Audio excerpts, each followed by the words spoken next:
جہاں وہ دیکھتی ہے کہ وہ سمندر کے بیچوں بیچ ہے، وہیں اسے ایک ایروپلین دکھتا ہے۔ اسے روکنے کے لیے وہ آگے بڑھ کے اشارہ کرتی ہے لیکن وہ نہیں رکتا۔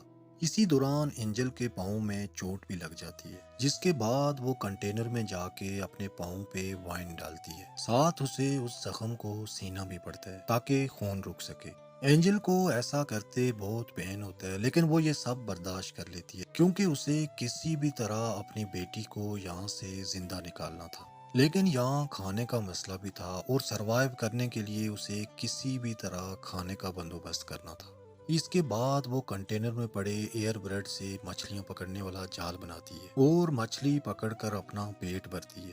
اب اس کے بعد اسے نیکو کی کال آتی ہے اور وہ اسے بتاتا ہے کہ اسے گولی لگ چکی ہے، شاید اب وہ بچ نہیں پائے گا۔ یہ سن کر اینجل صدمے میں چلی جاتی ہے اور اس کی آخری امید بھی ٹوٹ جاتی ہے کیونکہ اسے لگتا تھا کہ نیکو اسے بچانے آئے گا۔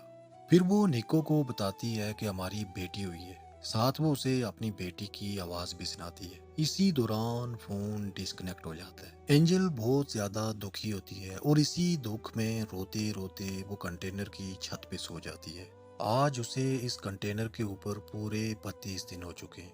وہ جانتی ہے کہ اسے اپنی بیٹی کو بچانے کے لیے کچھ نہ کچھ کرنا ہوگا، اسی لیے وہ بچے کچے ڈبوں سے ایک چھوٹا سا رافٹ بناتی ہے اور اس میں اپنی بیٹی کو ڈال کے سمندر کے اوپر رکھ دیتی ہے کیونکہ کنٹینر میں لگاتار پانی بھر رہا تھا، ساتھ ہی وہ مچھلیاں بھی پکڑ رہی ہوتی ہے۔ اسی دوران کنٹینر کی چھت پہ ایک پرندہ آتا ہے جسے دیکھ کے وہ سمجھ جاتی ہے کہ آس پاس ضرور کوئی نہ کوئی کنارہ ہے، لیکن وہ کنارہ کتنا دور ہے اس کا اسے کوئی آئیڈیا نہیں ہوتا کیونکہ یہ پرندے سمندر کے اوپر کئی میلوں کا سفر طے کر سکتے ہیں۔ اب رات کے ٹائم میں کنٹینرز کے وہ ہولز جو اینجل نے بند کیے تھے وہ کھلنا شروع ہو جاتے ہیں اور تیزی سے کنٹینر میں پانی بھرنا شروع ہو جاتا ہے۔ اینجل کنٹینر کے بیچ جاتی ہے کیونکہ وہاں اس کی پہلی بچی کی ایک فوٹو رکھی ہوتی ہے، لیکن وہ لیتے ہوئے اینجل کا پاؤں وہاں کسی چیز میں پھنس جاتا ہے۔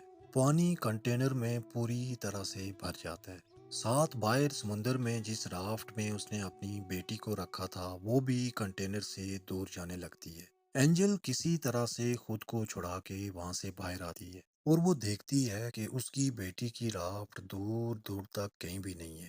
وہ بہت زیادہ پریشان ہو جاتی ہے کیونکہ اتنے اندھیرے میں پوری طرح رافٹ کو دیکھ پانا بھی ناممکن تھا۔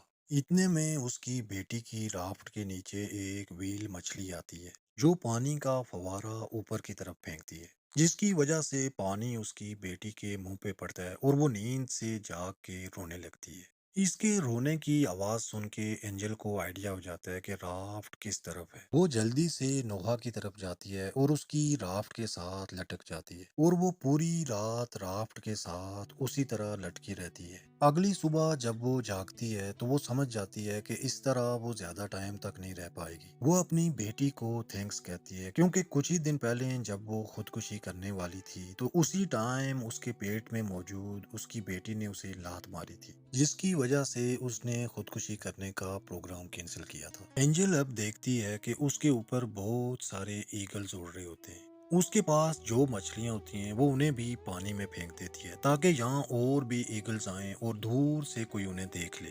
اس کے بعد بہت سے ایگلز ان کے ارد گرد منڈلانے لگتے ہیں اور پھر ویسا ہی ہوتا ہے جیسا اینجل نے سوچا تھا۔ دور سے ایک مچھیرن انہیں دیکھ لیتی ہے، وہ جلدی سے اپنی بوٹ کو ان کے پاس لے آتی ہے۔ پاس آ کے وہ دیکھتی ہے کہ رافٹ کے اوپر ایک بچی ہے، لیکن اینجل کا دور دور تک کوئی نام و نشان نہیں ہوتا۔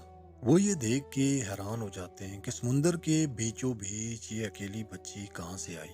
وہ بچی کو اوپر لے آتے ہیں اور ساتھ ہی وہ دیکھتے ہیں کہ رافٹ کے ساتھ ایک رسی بھی باندھی ہوتی ہے۔ وہ اس روپ کو کھینچنا شروع کر دیتے ہیں اور اس روپ کے ساتھ ساتھ اینجل بھی اوپر آتی ہے۔ یہ اینجل کو اپنی بوٹ پہ لے آتے ہیں لیکن اینجل کے جسم میں جان نہیں ہوتی۔ وہ اینجل کو سی پی آر دیتے ہیں لیکن اس کی باڈی میں سانس نہیں آتی۔ یہ لگاتار سی پی آر دیتے رہتے ہیں اور بالآخر اینجل کی باڈی میں سانس لوٹ آتی ہے۔ دراصل باڈی میں پانی بھرنے کی وجہ سے اس کی سانس والی نالیاں چوک کر جاتی ہیں اور جب وہ پانی نکالتے ہیں تو اس کی سانس بحال ہو جاتی ہے۔ سانس آنے کے بعد اینجل سب سے پہلے اپنی بیٹی کو گلے لگاتی ہے۔ وہ دیکھتی ہے کہ اسے بچانے والے اس کپل کا ایک بیٹا بھی ہے جس کے بعد وہ اینجل اور اس کی بیٹی کو لے کے کنارے کی طرف جانے لگتے ہیں۔ اور یہ کنارہ آئرلینڈ کا کنارہ ہے، جہاں سب کچھ ٹھیک ہے، جہاں سیٹل ہونا نیکو اور اینجل کا ہمیشہ سے خواب تھا۔ اور یہیں اس سروائیول مووی کا دی اینڈ ہو جاتا ہے۔ اور اس مووی کا میسج یہ تھا کہ جیت ہمیشہ ان کی ہوتی ہے جو مسلسل کوشش کرتے ہیں۔ جیت ہمیشہ ان کی ہوتی ہے جو ہار سے نہیں گھبراتے۔ جیت ہمیشہ ان کی ہوتی ہے جو گیو اپ نہیں کرتے۔ اور منزلیں انہی لوگوں کا آگے بڑھ کے استقبال کرتی ہیں جو کوشش کرتے ہیں، جو محنت کرتے ہیں، جو اسٹرگل کرتے ہیں۔